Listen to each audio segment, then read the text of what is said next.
Control your mouth, mood, money and mind. The man who cannot control his mouth will always speak weakness into existence. The one who cannot control his mood will destroy peace in moments of anger. Without control over your money, you'll always be a slave to circumstance. And without control of your mind, you'll be ruled by everything around you. Discipline is not about punishment, it's about power. Control these four: your words, your emotions, your money, your mind, and life will no longer pull you in every direction. Stay until the end, because the final piece is the one most men ignore, and that's why they never rise. Your mouth can build or break everything. Your future, your relationships, your reputation. All of it can rise or fall with a single sentence. One careless phrase, one emotional reaction, one ego-driven outburst, and the trust you've been building for years can vanish in a moment. This is what most people don't understand. Your voice is not just a communication tool. It's a weapon. It's a mirror. It's a currency. Every time you speak, you either invest in your direction or you dilute it. You either add to your authority or subtract from it. That's why the first real discipline in becoming powerful, truly powerful, isn't physical. It's verbal. It's the ability to stay quiet when most people would panic to fill space. Real discipline begins with silence. Not silence as suppression. Not silence as fear.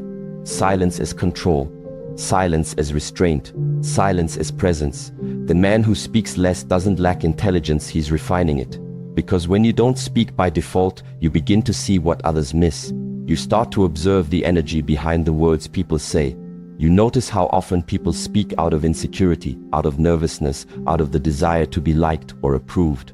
You see how much of what's being said is reactive, not intentional.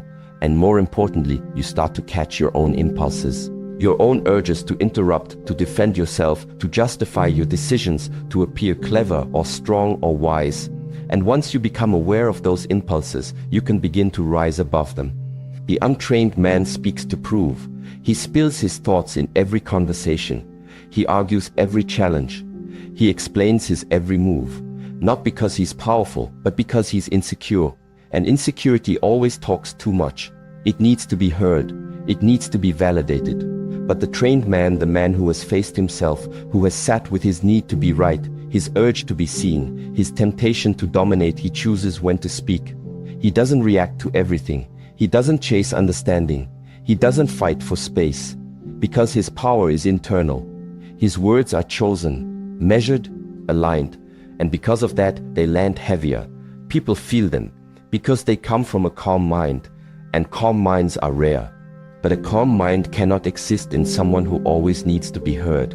The man who never stops talking never hears himself. He doesn't hear his thoughts. He doesn't feel his own nervous system. He doesn't realize when he's leaking energy, because he's too busy pushing outward to notice what's happening inside. And eventually that cost catches up. People start tuning out. Respect fades. Influence thins. He talks so much that his words lose weight, and when he finally does have something to say, no one listens. Because power is never found in volume. It's found in precision. So here's the rule. Every time you speak, ask yourself, does this build something? Am I building trust, building direction, building a standard, building clarity? Or am I just reacting? Am I defending my ego? Am I trying to get approval? Am I wasting words on people who don't value them? Next question, does this protect my energy? Is what I'm about to say going to pull me out of center?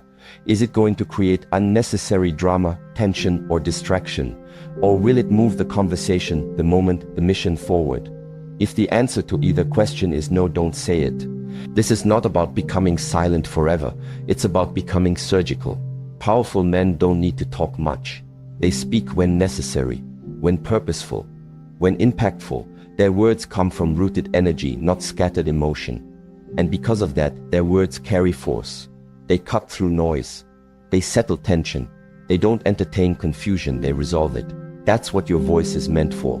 Not just to be heard, but to lead, to align, to instruct, to bless, to defend, to end what needs to be ended, and to begin what needs to be born. But it all starts with discipline. And verbal discipline is the highest, most underrated form of strength. Most people can't hold it. They panic in silence. They feel invisible if they're not speaking. But when you master your mouth, you master your future. You speak less, and everything you say starts to build something. You waste less breath, and your energy gets sharper. Your thoughts get cleaner. Your impact expands. Because people start to realize when this man speaks, he means it.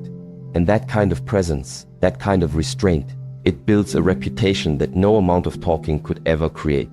So control your mouth, or your mouth will control your future. Your mood is not your master, but most people live as if it is. They wake up and let their feelings set the direction for the entire day. If they feel tired, they move slow. If they feel sad, they isolate. If they feel irritated, they lash out. Their emotions aren't observed, they're obeyed. And in that blind obedience, they lose something critical, authority over their own life. Because when your feelings dictate your actions, your discipline dies. And when discipline dies, so does direction. You are not your feelings. You have feelings. That distinction matters. Because the moment you believe that your emotion is your truth, you lose the ability to separate reaction from response. Anger isn't the problem. Sadness isn't the problem. Doubt, frustration, fear, none of them are the problem. The problem is identity. When you fuse with the emotion, when you make it who you are instead of what you're experiencing, you start moving in ways that serve the emotion, not your future.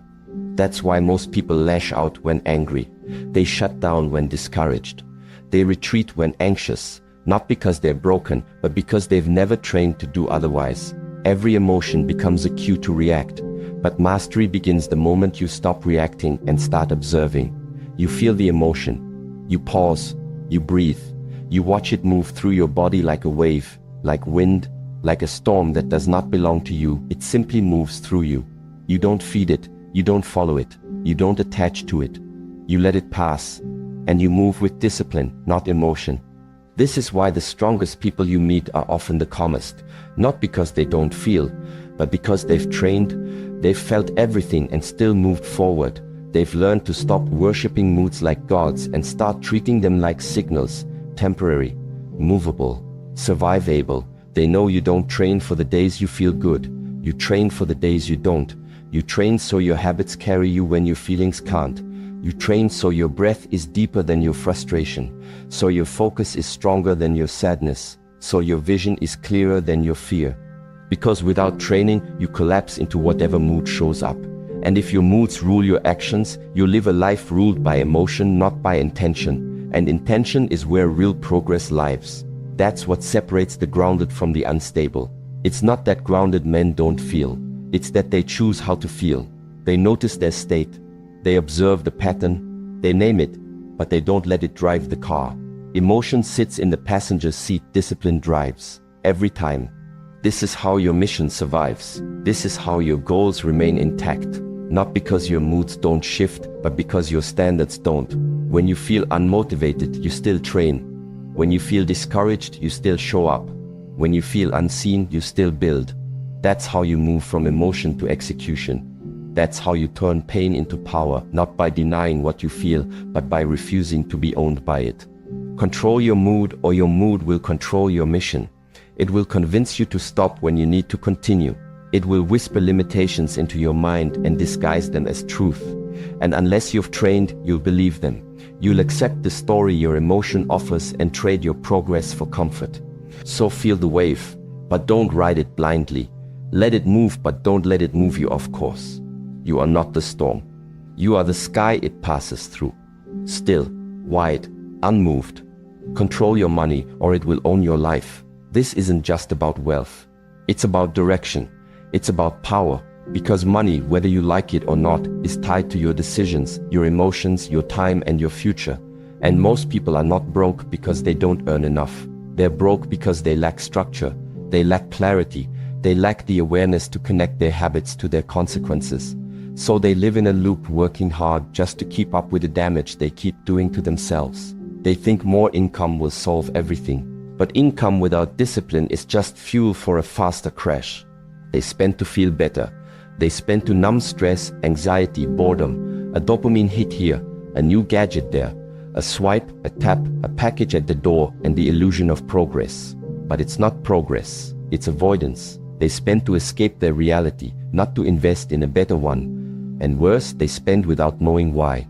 They don't track, they don't pause, they don't ask, does this align with the life I say I want? and so their days are filled with short bursts of pleasure that cost them years of freedom. Not just financially, but mentally, emotionally, spiritually, because you cannot build peace if you are always in financial survival mode. Money, like energy, must be directed. Every dollar is a decision. Every purchase is a statement of values. When you spend unconsciously, you live unconsciously. You give your future away, one transaction at a time. Every impulse buy is a moment of undisciplined emotion. Every untracked expense is a crack in your foundation. And yes, it adds up, not just in your bank account, but in your life trajectory. Because a man who cannot master his money cannot master his time, and a man who cannot master his time will never master his mission. If you can't delay pleasure, you'll never earn peace. That's the law. Peace doesn't come from comfort. It comes from control. Control over your habits, control over your emotions, control over your priorities. If you can't resist what feels good now, you will always sacrifice what matters most later. That's why the discipline to say no to something small now is not loss, it's leadership. Leadership over your future. Leadership over your path. Leadership over your freedom. Start with awareness, not obsession. Start tracking every dollar, not to become rigid, but to become awake. You cannot change what you won't confront. You cannot grow what you do not measure. When you track your money, you begin to see your patterns. You begin to see how often you buy because you're tired or stressed or bored, not because it makes sense. And once you see those patterns, you can start to shift them. Slowly, intentionally. You begin to allocate money toward growth instead of decay. You begin to buy tools, not toys. Investments, not distractions. Systems, not escapes. Because money doesn't change people, it reveals them. It reveals your emotional maturity. It reveals your values. It reveals whether you're building or reacting, whether you're leading or coping, whether you're living with intention or waiting for a bailout. The man who controls his finances doesn't just accumulate wealth. He builds freedom. He buys his time back. He moves through the world with less anxiety, less dependence, less desperation. And because he doesn't need money from everyone, he doesn't need validation from everyone either. He becomes harder to manipulate, harder to distract, harder to knock off course. Because his decisions aren't made from lack, they're made from clarity. And clarity is the beginning of power. So track your money, master your budget, audit your spending. Not because you're greedy, but because you're done being owned. You want freedom, earn it. By controlling the very thing the world uses to control you. Control your mind or be a slave forever. That's not poetic. That's not abstract. That's reality. This is the final truth, the deepest layer of personal transformation. You can't control your mouth, your emotions, your reactions, your money, your direction if your mind is chaotic. And right now, most people's minds are. They don't govern their thoughts, they get dragged by them. Their heads are loud from the moment they wake up, spinning, overthinking, regretting the past, imagining problems in the future, trying to calculate who likes them, who doesn't. Wondering what to say next, what to buy, what to post, what to avoid. It's non-stop. And because they never stop to observe what's actually happening, they begin to believe that this mental noise is them, that these thoughts are who they are. But they're not. They're habits. They're untrained patterns. And if you don't train those patterns, you become them. Most people live in permanent mental reaction. Their minds jump from regret to fantasy, from fear to ego, from distraction to desire. One scroll, one text, one headline, and they're emotionally hijacked. This weakens their attention. This drains their focus. And without focus, no meaningful work gets done. Without clarity, no decisions are made cleanly. And when your thoughts are untamed, your direction becomes unanchored. That's why most people aren't lazy, they're mentally scattered. They're stuck in mental loops, convincing themselves they're stuck in life. But they're not stuck in life. They're stuck in thought. And until that loop is broken, no amount of external change will fix anything. The untrained mind is dangerous. It ruins relationships because it projects insecurities, assumes the worst, and overthinks every interaction. It sabotages discipline because it looks for escape, for comfort, for anything but the hard thing. It destroys peace because it never sits still. It drags you through imaginary conversations, exaggerated fears, old wounds, and false narratives. And if you never interrupt that, it becomes your identity. It becomes your behavior. It becomes your entire life. So how do you control the mind? You sit with it, not once, not when it's convenient, but every single day. You carve out time, not for entertainment, not for stimulation, but for stillness. You sit, you breathe, you observe. You stop running from your own thoughts and start looking at them, not judging them, not reacting to them, just seeing them as patterns, as tendencies, as echoes of past experience. And in that seeing, you begin the shift. You begin to create space between who you are and what you think. That space is your freedom. That's the moment your thoughts lose control over you, because now you can see them for what they are: temporary, movable, shapeable. You begin to give your mind structure. You feed it with focus, with repetition, with clarity. You stop giving it garbage, the useless drama, the cheap dopamine, the constant opinions. You remove the junk food of thought and replace it with practice. That's what this is: not a motivational idea, but a training system. Every single time you choose silence over noise, attention over reaction, intention over impulse, you are training your mind. And over time, what used to control you becomes quiet, not numb but precise, focused, clean. And once you control your mind, you control everything else. You speak with intention. You respond instead of react. You move with clarity. Your finances improve, not because you earned more, but because you made smarter choices. Your relationships improve, not because you found the perfect person, but because you're no longer projecting your chaos onto them. You stop chasing peace because you've become it. Everything in your external world begins to shift, not because the world changed, but because your filter changed. Your decisions changed. Your energy changed. Control your mind, or it will control you. It will own your time, your attention, your reactions, your relationships, and your entire path. But when you take that power back, when you sit down and meet yourself every day with full awareness and discipline, that's when the real transformation begins. And from there, you become unstoppable. Control your words, control your emotions, control your money, and above all, control your mind. This is the real foundation of freedom, not external success, not temporary motivation, not attention or approval. Structure, internal structure, the kind that no one sees but everyone feels when you walk into a room, the kind that governs your decisions when no one's watching, the kind that makes you reliable not just to others, but to yourself. If you build that structure brick by brick, hour by hour, day by day, you'll feel something most men never taste: peace without weakness, power without chaos, stillness without detachment. But if you ignore it, if you keep avoiding that work, life will feel random, heavy, confusing, unfair. You'll keep wondering why you're stuck, why your progress disappears, why your mind always feels like a battlefield. But it's not life that's against you, it's the lack of structure within you. You can't hold a strong outer life with a weak inner frame. Without control of your speech, you'll ruin relationships. Without control of your emotions, you'll collapse in pressure. Without control of your money, you'll trade your freedom for pleasure. And without control of your mind, you'll never be able to hear your own direction through the noise of the world.